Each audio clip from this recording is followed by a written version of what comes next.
everyone, welcome to today's session.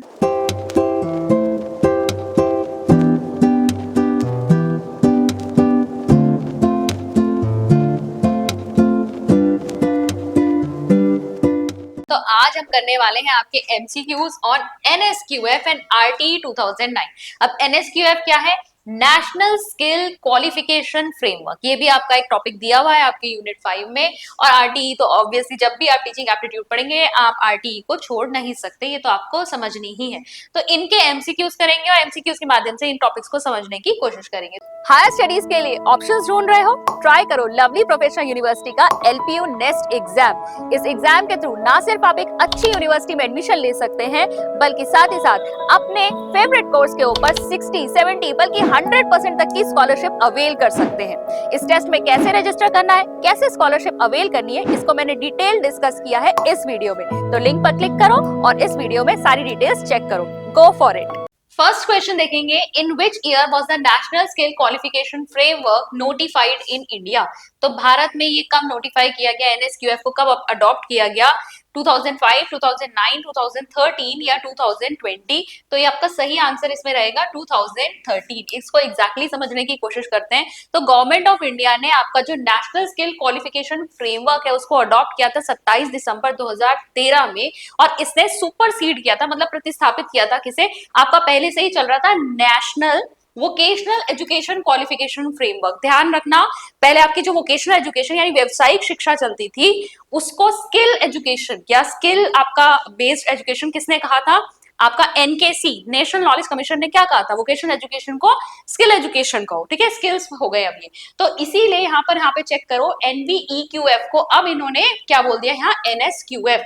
ठीक है, इस NSQF ने इसको प्रतिस्थापित किया है नेशनल स्किल क्वालिफिकेशन फ्रेमवर्क ने। है क्या ये एक integrated education competency based framework है। बेसिकली यहाँ पर क्या किया जाता है, किसी भी जॉब के लिए अगर आपको उसमें प्रोफेशनली अपग्रेड करना है या किसी जॉब में जाना है तो आपको उससे रिलेटेड एक स्किल आना चाहिए। ठीक है, पहले आपको वो स्किल आता होगा तब आप उस जॉब के लिए सूटेबल होंगे, आप उस प्रोफेशनली जॉब में एनरोल होंगे। उसके बाद जो है अगर आपको उससे भी ऊपर प्रमोट होना है तो आपको अपनी जो क्षमताएं हैं वो इंक्रीज करनी पड़ेगी, अपग्रेड करना पड़ेगा, एक नया कोर्स आपको सीखना पड़ेगा या फिर आपको नए स्किल्स डेवलप करने पड़ेंगे, तब आपका प्रमोशन होता है आपकी कंपनी में। तो यही चीज यहाँ पर भी रहेंगी कि आपको किसी पर्टिकुलर प्रोफेशन में जाने के लिए कॉम्पिटेंसीज आपको सिखाई जाती हैं और अगर आपको उसमें अपग्रेड करना है तो फिर से आपको वो स्किल सीखने पड़ेंगे और अपग्रेड होने के लिए और दूसरे जॉब में या प्रमोट आप हो सकते हैं। ठीक है, अब देखिए यहाँ पर क्वेश्चन 2 है, how many levels are there in NSQF structure based on the complexity of skills and knowledge. तो आपके कौशल और आपके ज्ञान की जटिलता, कॉम्प्लेक्सिटी क्या है, कौन सा टास्क कितना डिफिकल्ट है, कौन सा स्किल कितना डिफिकल्ट है, उसके आधार पर यहाँ पर कितने आपके लेवल्स बनाए गए हैं, कैटेगरीज बनाई गई है। तो यहाँ पर 5, 8, 10, 12 आपका ऑप्शन है। तो यहाँ पर 10 आपका सही आंसर हो जाएगा। देखिए जैसे मैं अभी बता रही थी ना, किसी पर्टिकुलर प्रोफेशन के लिए आपके लिए क्या स्किल रिक्वायर्ड है, आप पहले उसे सीखेंगे और फिर उस जॉब में जाएंगे। और अगर आपको प्रमोट होना है तो आपको अपने आप को अपग्रेड करना पड़ेगा। सेम चीज यहाँ पर कॉम्प्लेक्सिटी ऑफ स्किल्स और नॉलेज के हिसाब से NSQF आइडेंटिफाई करता है टोटल 10 लेवल्स। ठीक है, यहाँ पे चेक करिए, टोटल 10 लेवल्स जो है 10 स्तरों में योग्यता और कौशल के आपके बनाए गए हैं। यहाँ पर 1 से लेकर 10 तक लेवल्स हैं। 1 वाला सबसे इजी रहता है, जहां पर उस पर्टिकुलर जॉब से रिलेटेड आपको कोई प्री रिक्विजिट, कोई ऐसी एक्सपीरियंस की जरूरत नहीं है, डायरेक्टली आप उस जॉब में आ सकते हैं। वो daily day to day life वाला ऐसा काम होता है जो आप बिना एक्सपीरियंस के भी कर सकते हैं। फिर आपका यहाँ से कॉम्प्लेक्सिटी इंक्रीज होती जाएगी, लेवल 2 पे अलग आएगा, लेवल 3 पे अलग आएगा, इस तरीके से आपकी यहाँ पर लेवल्स बढ़ते जाते।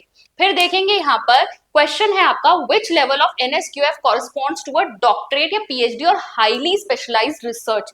तो यहाँ पर NSQF में जो आपका PhD लेवल है, PhD लेवल बहुत ही हाईली स्पेशलाइज्ड होता है। आप खुद सोचिए, ग्रेजुएशन के बाद पोस्ट ग्रेजुएशन, पोस्ट ग्रेजुएशन के बाद भी आप किसी पर्टिकुलर टॉपिक में PhD करते हैं तो कितना आप क्या है यहाँ पर विशिष्ट अनुसंधान कर रहे हो, यानी स्पेशलाइज्ड हो। तो ये आपका किस लेवल में आएगा?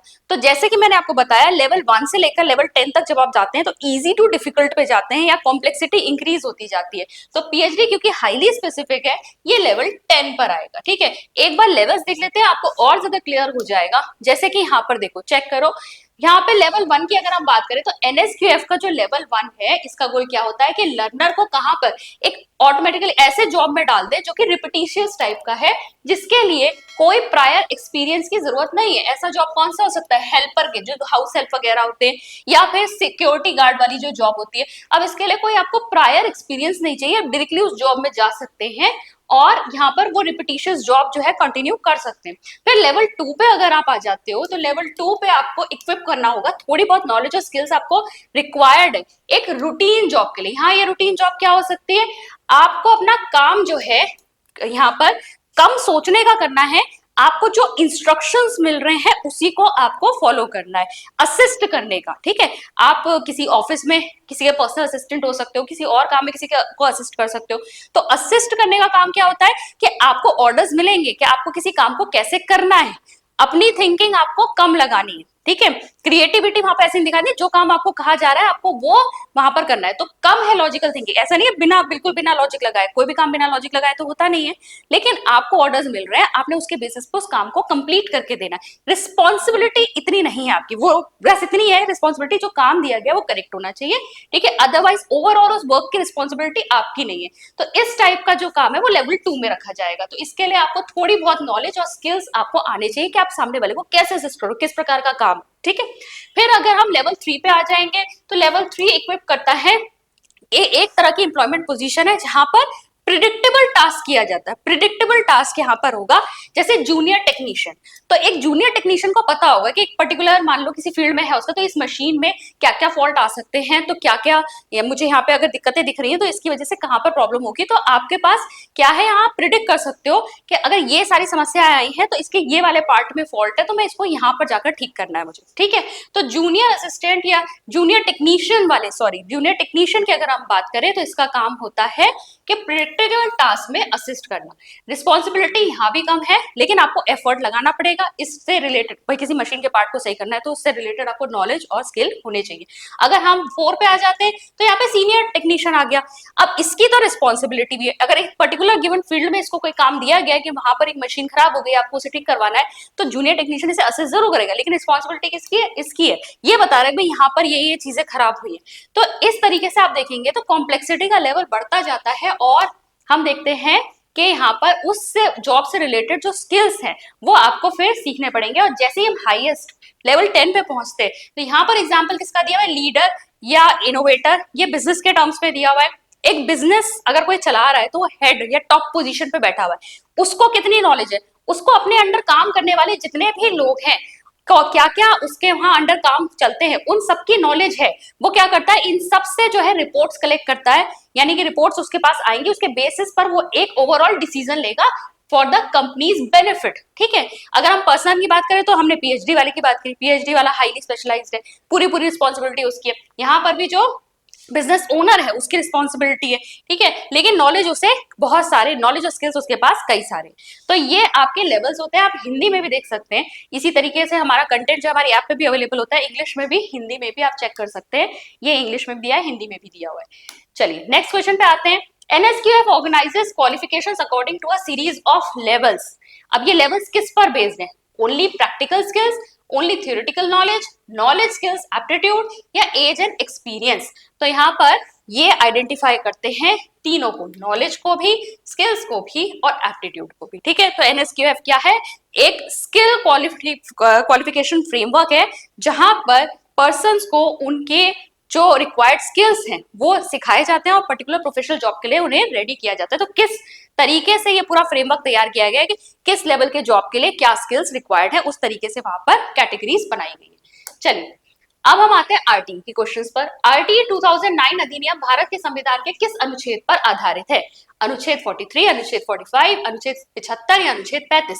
तो आपका जो RTE right to education act है ये कहां से निकला है? आर्टिकल 45 से निकला है। तो आर्टिकल 45 में सबसे पहले इसकी बात की गई थी, लेकिन ये था DPSP, directive principles of state policy के अंतर्गत था, क्योंकि ये बाध्यकारी नहीं था। सिर्फ स्टेट के कर्तव्य थे कि वो अपने राज्य में 6 से 14 वर्ष के बच्चों के लिए अनिवार्य और निशुल्क जो शिक्षा है उसको वहां पर पूरा करें, इस काम को करवाए, लेकिन क्योंकि इसे पे कर्तव्य था तो राज्यों ने उतना सीरियसली लिया नहीं। बाद में क्या किया गया, इसे आर्टिकल 21A, ठीक है, 21A के तहत इसे एक मौलिक अधिकार बनाकर जोड़ा गया था हमारे फंडामेंटल राइट्स में, और बाद में इसे एक कानून के रूप में यहाँ पर लाया गया। वही है आपका RTE 2009।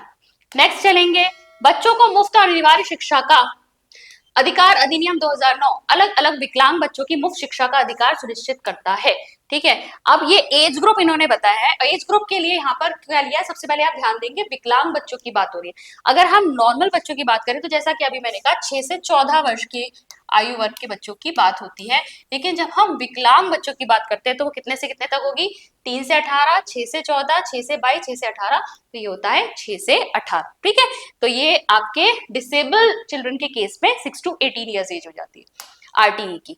फिर देखिए, which section prohibits deployment of teachers for non educational purposes other than decennial, population census, disaster relief duties और ड्यूटीज रिलेटिंग टू इलेक्शंस। तो यहाँ पर पूछा गया है कौन से सेक्शन की वजह से यहाँ पर प्रोहिबिट किया जाता है कि जो शिक्षक है उनकी ड्यूटी गैर शैक्षिक कार्यों में नहीं लगेगी, लेकिन सिर्फ 3 आपके गैर शैक्षिक कार्य हैं जिसमें टीचर्स की ड्यूटी लग सकती है। एक तो आपकी जनगणना हो गई, दूसरा आपका क्या हो गया, अगर ड्यूटीज आपकी इलेक्शन से रिलेटेड चुनाव में जो ड्यूटी की जाती है, तीसरा आपका क्या हो गया, डिजास्टर रिलीफ ड्यूटीज, जो आपका यहाँ पर अगर किसी भी तरह की आपदा आती है तो वहां पर आपदा राहत कर्तव्यों में भी उनको लिया जा सकता है। तो ये किस सेक्शन के तहत प्रोहिबिट किया गया है, धारा 28, धारा 22, धारा 27, धारा 30, तो ये है धारा 27। अच्छा, हमारे RTE में टोटल कितनी धाराएं हैं, 38 धाराएं। ठीक है, ध्यान रखेंगे क्योंकि अब जो है RTE में से डीप क्वेश्चंस भी पूछ ले रहा है, तो ये सब आपको पता होना चाहिए। नेक्स्ट देखेंगे question number 8, under which clause of RTE Act 25% seats reserved for economically backward children in non-aided private school। तो RTE Act में ये आपका किस धारा के अंतर्गत बताया गया, किस सेक्शन के अंतर्गत यहाँ पर बताया गया है कि जो निजी विद्यालय हैं उन्हें भी कम से कम 25% सीटें जो हैं वो आरक्षित रखनी पड़ेगी ऐसे बच्चों के लिए जो इकोनॉमिकली बैकवर्ड एरिया से है या बैकवर्ड चिल्ड्रन है। ठीक है, तो यहाँ पर देखेंगे 12(1)(c), 12(1)(b), 12(1)(a), none of these. ये बहुत स्पेसिफिक क्वेश्चन पूछ लिया गया था, ये क्वेश्चन आया हुआ क्वेश्चन है। ठीक है, ये आपका लेक्चरर का जो एग्जाम हुआ था पहले उसमें आया हुआ था, तो इसका सही आंसर है 12(1)(c).